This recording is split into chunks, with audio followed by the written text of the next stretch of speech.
Hello everyone, welcome back to another mini blog. আজকে সকালটা মায়ের গাছ লাগানো থেকেই শুরু করলাম। আর মামা গতকালকে কিছুটা মাছ দিয়ে গেছিলো, তো সেই মাছ থেকেই আজকে এক রকমের মাছ রান্না করা হচ্ছে।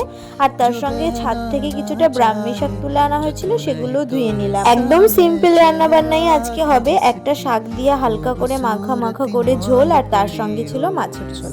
তো রান্নাটা আজকে আমিই করেছি, কারণ আজকে একদম সিম্পল রান্না বান্না, সেরকম ঝামেলা রান্না বান্না নেই, সেই জন্য আমি রান্না করলাম। তারপরে দাদু আসবে আজকে ডাক্তার দেখাতে, সেই জন্য মাকেও যেতে হবে সেখানে, তাই মাকে আর আজকে রান্নার ঝামেলা দিইনি। তো তোমরা কে কেমন ভাবে এই মাছের রান্না করো অবশ্যই জানিও। আর এটা কি মাছ দেখি তোমরা গেস করতে পারলে কিনা। তো রান্না বান্না কমপ্লিট হয়ে যাওয়ার পর সেরকম 3-4 সপ্তাহ হয়ে গেল, তো টানা কন্টিনিউ বৃষ্টি হয়েই চলেছে। এখন আর বৃষ্টি ভালো লাগছে না, যে কোনো ওয়েদারই একভাবে কিন্তু এরকম 3-4 সপ্তাহ সত্যি ভালো লাগে না। তো বৃষ্টির ওয়েদারটা কবে শেষ হবে জানা নেই।